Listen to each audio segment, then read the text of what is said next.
Chers frères et sœurs de la communauté diocésaine de Québec, la paix soit avec vous.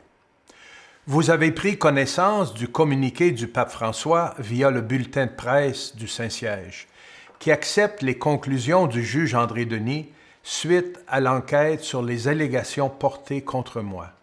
Le pape écrit « Ce rapport ne permet pas d'identifier quelques gestes d'inconduite ou d'abus de la part du cardinal Gérald Sey-Lacroix. En conséquence, une procédure canonique plus poussée n'est pas envisagée. Je suis très reconnaissant au Saint-Père d'avoir choisi un enquêteur québécois indépendant, un juge retraité qui a de l'expérience dans les dossiers d'abus sexuels en lien avec l'Église. J'ai participé à cette procédure qui témoigne que l'Église prend la question des abus au sérieux, qu'elle a mis en place des mécanismes pour traiter les allégations portées à son attention. Malgré le fait que la personne plaignante a choisi de ne pas collaborer à l'enquête menée par le juge Denis, j'ai été heureux de constater l'ampleur de sa recherche, la rigueur de son travail, et je le remercie pour le partage de ses constats. Je retiens notamment des conclusions du juge Denis que les faits allégués et rapportés dans les journaux portent à équivoque et ne peuvent être reliés à aucun fait dans mon histoire de vie.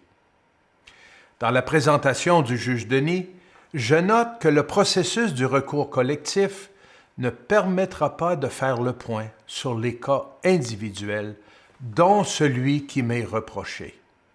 Je réitère mon innocence, mais j'insiste surtout sur mon souhait que la lumière soit faite de façon complète et entière sur les allégations qu'on me reproche.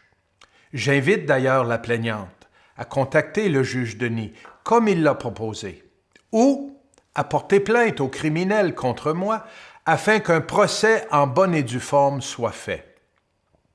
La communauté a le droit de savoir si les faits qu'on me reproche ont eu lieu ou non, et je souhaite faire entendre mon témoignage. Dans le dossier de l'action collective, je me désole des délais actuels du processus judiciaire et je continue de croire et d'espérer qu'un règlement est possible. Après les ententes de règlement des diocèses de Montréal, d'Amos et de Trois-Rivières, je souhaite vraiment que nous en arrivions aussi à une entente selon des paramètres semblables. Les survivants et survivantes d'abus sexuels méritent que nous fassions le nécessaire afin qu'ils reçoivent une réparation qui va les aider à guérir et à se reconstruire. J'ai choisi volontairement de demeurer discret en poursuivant le retrait temporaire de mon ministère public comme archevêque de Québec. Je réévaluerai ma décision périodiquement. Ayant bien présent à l'esprit mon rôle dans le diocèse de Québec et l'impact de ce que je choisis de faire aujourd'hui, j'en suis arrivé à ce discernement. Je suis conscient que ma décision occasionne de la déception et une certaine incompréhension chez plusieurs d'entre vous. D'autres me font le reflet que c'est la bonne chose à faire.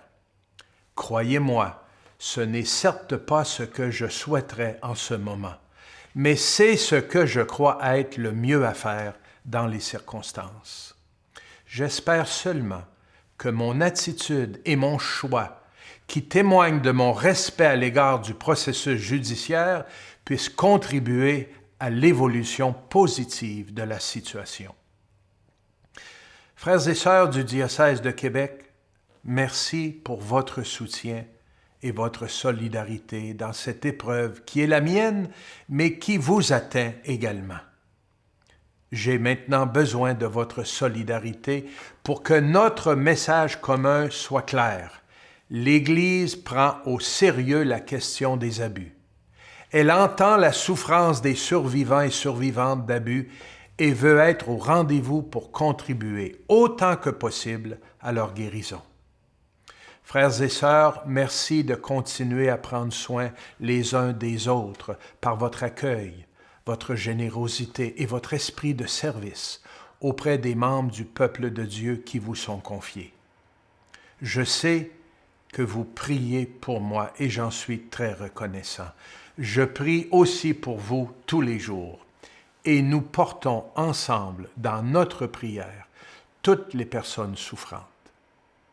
Je remercie Monseigneur Marc Pelchat, évêque auxiliaire à Québec, qui a pris le relais en mon absence, ainsi que toute l'équipe diocésaine qui collabore avec lui. Je les remercie de poursuivre cette période intérimaire. À travers tout cela, je demeure près de vous tous et toutes, dans l'affection pastorale qui m'habite. J'ai hâte de vous retrouver. Que le Seigneur vous bénisse et que sa paix soit sur nous et nous soutienne.